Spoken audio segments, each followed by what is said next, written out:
Түсіндірме оқушылар, бүгінгі алғашқы онлайн сабағымызды бастаймыз.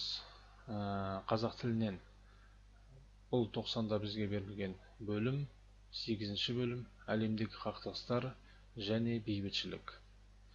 Енді бұл бөлім бойынша бізге берілген тақырып қақтығыстардың пайда болуы.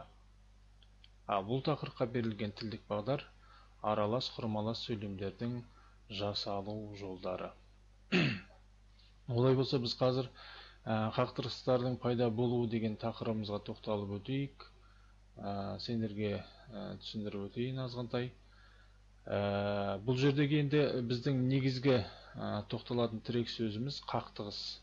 Қақтығыс сөзіне тоқталып өтейін. Сендерге ұғынықты болу үшін. Жалпы қақтығыс деген сөз бұл яғни екі заттың, болмаса екі тіршілік иесінің қарама-қайшылыққа, қарама-қарсы бір-біріне соғылу деген мағынасын білдіреді. Енді бұл жердегі біздегі қақтығыс сөзі зат арасында ұғым емес, бұл тіршілікке қатысты, яғни әлемдік деңгейдегі әлемдегі мемлекеттер арасындағы қақтығыс мәселесіне бағытталып тұр. Яғни ол әлемдегі мемлекеттер арасындағы идеологиялық қақтығыс деген болады, және де экономикалық қақтығыс деген болады, сол мәселелер турасында.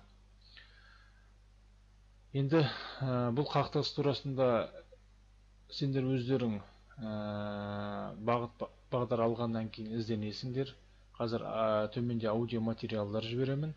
Сол аудио материалдар тыңдай отырып, сол жердегі сұрақтарға жауап бересіңдер, және де осы қақтығыстардың пайда болуы туралы сендер өздерің ізденетін боласыңдар. Олай болса, тапсырманы беріп қояйын. Мына жерде 3 сұрақ берілген. Қақтығыс ұғымын қалай түсінесің? Қақтығыс не себепті болады? Адамзат үшін оның қандай зияны бар?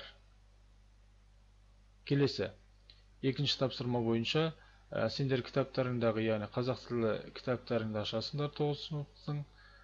Соның 126-шы беттегі 3-ші тапсырмасы бар. Сол тапсырмада сұрақтар берілген. Ол сұрақтар аудиоматериалдағы мәтін бойынша тыңдалым жасап, содан кейін соған жауап бересіңдер. Кейін түсінбеген сұрақтар болып жатса қақтығыс жайында, ол туралы маған жекеме хат жазасыңдар. Жақсы, олай болса, біз қазақ тілі пәніміздің тілдік бағдарына тоқталамыз. Себебі сауаттылық ең маңызды нәрсе. Аралас құрмалас сөйлем. Бұл жердегі біздің өтетін тақырыбымыз аралас құрмалас сөйлем, аралас құрмалас сөйлемдердің жасалу жолдары. Біз осы күнге дейін жалпы синтаксис бөлімі бойынша салалас құрмалас сөйлемді өттік, сабақтас құрмалас сөйлемді өттік. Енді аралас құрмалас сөйлемді өтпестен бұрын біз салалас пен сабақтасты еске түсіріп өтейік. Салалас құрмалас сөйлемде құрамындағы жай сөйлемдерінің баяндауыштары тиянақты болып келеді. Біз оны білеміз. Ал сабақтас құрмалас сөйлемде құрамындағы баяндауыш сөйлемдерінің, жай сөйлемдерінің баяндауышы тиянақсыз болып келіп, бір-біріне бағына байланысады. Бұл сөйлем сабақтас құрмалас сөйлем болады. Енді аралас құрмалас сөйлемге тоқталатын болсақ, бұл жердегі мағына сөзге үңілейік, аралас деген. Яғни аралас ол жаңағы сабақтас құрмалас сөйлем мен салалас құрмалас сөйлемнің бірігіп келуі, араласып келуі. Енді осыдан шығатын ережеміз қандай болады? Аралас құрмалас сөйлем құрамындағы жай сөйлем сыңарлары сабақтасып та, салаласып та байланысып келетін құрмаластың түрі. Сонда біздің аралас құрмалас сөйлеміміз салаласа және сабақтаса байланысады екен. Енді мына кесте бойынша түсіндірме жұмысына тоқталып өтейін. Бұл жерде мысалдар берілген. Аралас құрмалас сөйлемнің кемінде 3 сөйлемнен тұрады, және одан да көп 4 сөйлемнен, тіпті 5 сөйлемде де тұратын кездері болады. Бірақ кемінде 3 сөйлемнен тұрады аралас құрмалас сөйлем. Енді бұл жерде бағының қысыңары болады, басың қысыңары болады. Кейде сол бағының қысыңарлардың орындары ауысып келеді. Енді сол бойынша тоқталып өтсек. Бұл жердегі бізге берілген мынандай сөйлем. Бәріміз бір кісідей жиналып, білетінімізді ортаға салдық. Алайда Алина сыр бөліспеді. Енді мына жерде Алина деп алып отырмын, сендерге кішкене жеңілдеу болсын деп, онлайн сабақ өтетін кезде Алина сәл ештеңеге араласпай отырды, қайсысы ыңғайлы деген мәселе бойынша. Енді тоқталып өтсем, мына жерде бәріміз бір кісідей жиналып, сөйлем аяқталмаған, оны көріп өтсіңдер. Баяндаушымыз, яғни тиянақсыз. Бұл бағының қысыңар болады. Сөйлемде жай сөйлемдегі баяндаушы тиянақсыз болса, онда ол бағыныңқы болады, яғни басын қысыңар бола алмайды. Келесі екінші сөйлеміміз. Білетінімізді ортаға салдық. Біз осы жерде мына сөйлемді аяқтай салуымызға болады. Сонда көрдік па? Мына жерде баяндаушы тиянақты. Алайда Алина сыр бөліспеді. Баяндаушы тиянақты. Сонда екі басыңқы, бір бағының қысыңар болып тұр. Баяндаушы тиянақсыз сөйлем аралас құрмаластың алғашқы сыңары болып тұр. Төмендегі айтатын болсақ.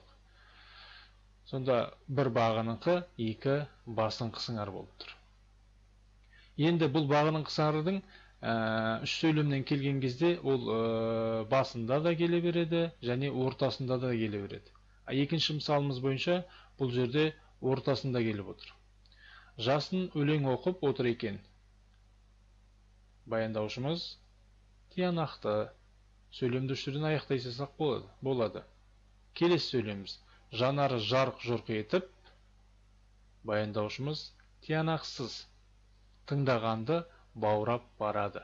Баяндаушымыз тиянақты. Олай болса, басыңқы бірінші сөйлеміміз, екінші сөйлеміміз баяндаушы тиянақсыз болғаннан кейін бағыныңқы болады. Үшінші сөйлеміміз баяндаушы тиянақты, сол себептен де ол басыңқы болады. Сонда біздің көретініміз бағыныңқы сыңар кемінде үш сөйлемнен тұрған сөйлемдердің ішінде басында, болмаса ортасында келе береді. Ал үшінші мысалымызда бұл жерде төрт сөйлемнен тұратын аралас құрмалас сөйлем берілген. Егер төрт сөйлемнен тұрған жағдайда бұл жерде де екі бағыныңқы, екі басыңқы сыңарлы сөйлемдер болады, жай сөйлемдер. Енді сөйлемімізді оқып өтсек. Ол жымиып, жүрек жарды алғысын білдірді. Өзін әлі ешкім құттықтамағанын айтып, шын ниетімен ағынан жарылды. Енді құрамдағы жай сөйлемдерге жеке-жеке тоқталып өтейік. Ол жымиып, ой аяқталған жоқ. Сол себептен де баяндаушы тиянақсыз. Ол тиянақсыз болғанда, яғни бағыныңқы сыңар болады. Жүрек жарды алғысын білдірді. Баяндаушымыз тиянақты. Сол себептен де ол басыңқы болады. Өзін әлі ешкім құттықтамағанын айтып,